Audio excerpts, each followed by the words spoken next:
Y2K. Yes, that was what it was called, the year 2000. Earth completed the second millennium and one more century. And on the first day of the second millennium, I entered a small town that would change my life forever. I, Hamida Ahmad, daughter of Dr. Kabir Ahmad, will now narrate a story, which to me is a fact, but for you, it could be a spine-chilling story filled with comedy, suspense, and romance. But for me, it is still a nightmare. However, I am grateful for this nightmare because it taught me several things. It shaped my life forever. It all happened when my father, Dr. Kabir Ahmad, willingly took a transfer to one of the remotest villages in Darjeeling. Name?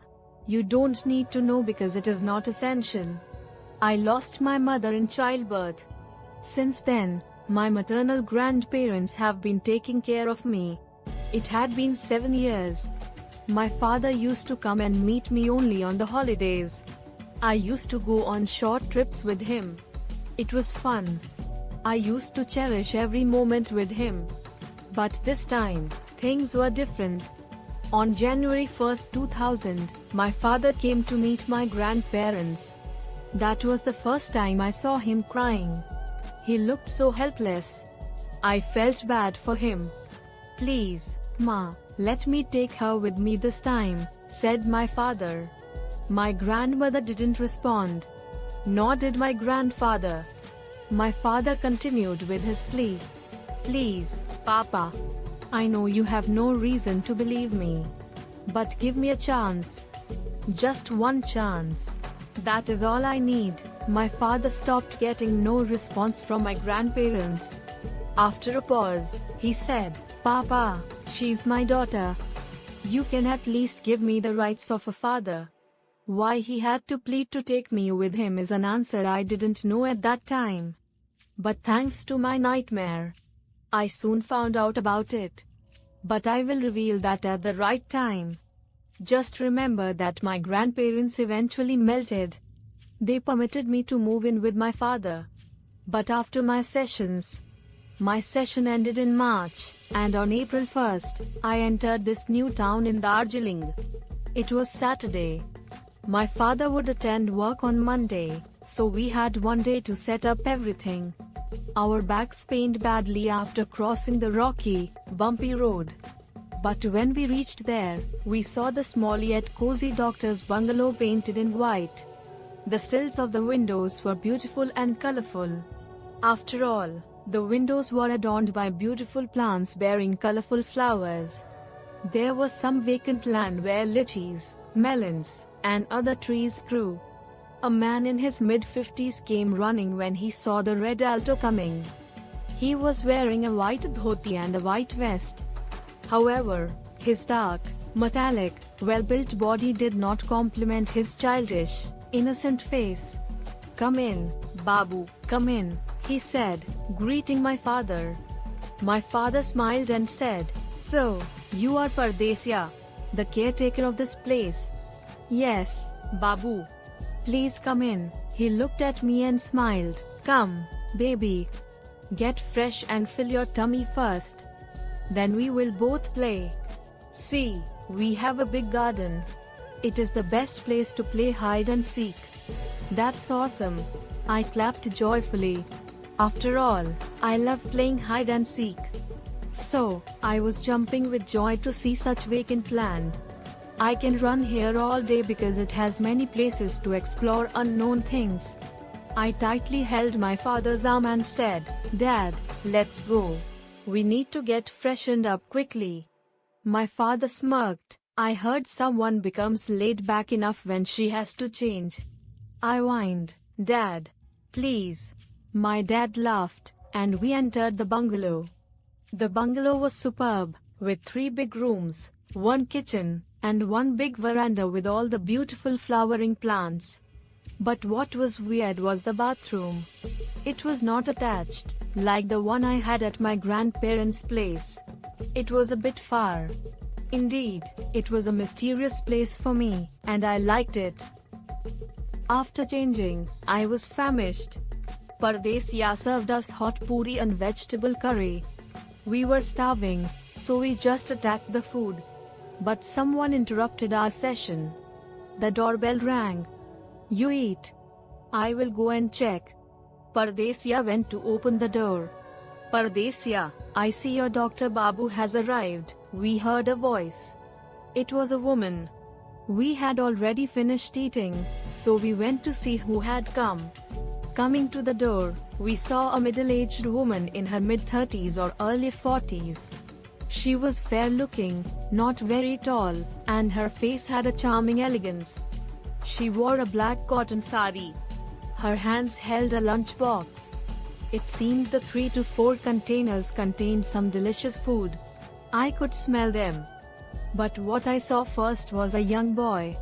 A bit older than me, maybe around 10 years or so. He was wearing a 3/4 and a red Spider-Man t-shirt, tapping his toes constantly and had a mischievous smile on his face. So, you are Dr. Ahmed? Asked the woman when she saw my father. I'm Kabir Ahmed, smiled my father. He continued, why don't you come in? I have cooked lunch for you. Pardesya couldn't go to the market yesterday because it has rained heavily for the last 5 days. Rain here is like that only. Once it starts, it does not want to stop easily. You are our lucky charm. It has been sunny since the morning, the woman said while entering our house and handing us the lunch box. She was talkative was an understatement. She somehow couldn't control her mouth when they used to start blabbering. She looked at our house and said, Pardesya has nicely cleaned the house, I must say. But when are you planning to set it up? She paused. My father was about to utter something when she again started, oh, by the way, I am Raima Chatterjee, your neighbor. The Iravati Tea Estate, where your hospital is owned by my husband. Our bungalow is just after the 2 houses. You see, there is a bridge. It connects this part of our land with the other. In this part, you will find 4 to 6 houses. One island, of course, yours, the other one is ours, then there are Joseph's and Anjali. She would have continued if her son hadn't stopped her. Mama, please come to the point, said the boy. What point? Raima auntie looked confused. So did my father. The invitation, Mama. The boy whined. Oh yes. Raima auntie hit her head with her hand. I forgot to tell you the main thing for which I came. You see, I used to live in the city of Kolkata. There is hustle bustle all the time. I had a vibrant life there. But here, you merely get people with whom you can talk. So, sometimes I overflow with emotions. But before distracting more, let me invite you to the party. Party. This time, I spoke. A new place and an invitation to a party. I was on cloud 9. Yes, my aunt's birthday party, said the boy. I am Palash. I am in VB. And you? I am Hamida. I probably would in 3. Right, Dad? I asked my dad. My father smiled and nodded. Yes, darling. So, you will be with Arush, I guess. You know your section? Asked Palash. No, I don't, I said sheepishly. Well, try 3C. Arush is in the same section, said Palash. Who is Arush? I asked. He is my friend. I will introduce all my friends to you. I have many friends, but Ria and Arush are my best friends, Palash said proudly. What about me? I asked. You are on trial, Palash said, looking at me from top to bottom. Palash. Raima auntie poked him, but my father chuckled. An excellent idea. I support you, Palash gratefully smiled. So, will you come to my aunt's birthday party? Palash asked again. Of course, she will, my father answered on my behalf. Not just her. You also have to come. It is my sister's 30th birthday, and you must come, said Raima auntie. Your sister? My father asked. Yes. Her name is Ritu Sharif. She stays with us. She has done her PhD in physics and currently works as a professor in the college, Raima auntie said with much pride. Which college? I asked. Shaurya College. My Dada Bhai, too, studies there, said Palash.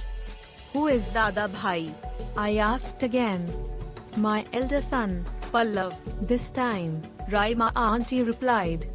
He is a jerk, whispered Palash. I looked confused. But Palash again nodded to say what he said was the truth. So, I will be expecting you two at my place sharp at 7:30, said Raima auntie. My father chuckled and nodded. I also smiled. Both Palash and Raima auntie bid us goodbye and went away. PhD in physics, impressive, my father said after they were gone. Rarely I see a woman achieving such heights, and that, too, in the science field. Our families are only concerned about a woman's marriage and not her dreams. He knelt before me and held my shoulders and said, but you don't worry, you will achieve all your dreams, just like your mother. I won't crush them. I promise. Saying this, he hugged me. I felt weird but good. Little did I know, Palash's aunt would soon create havoc in our lives.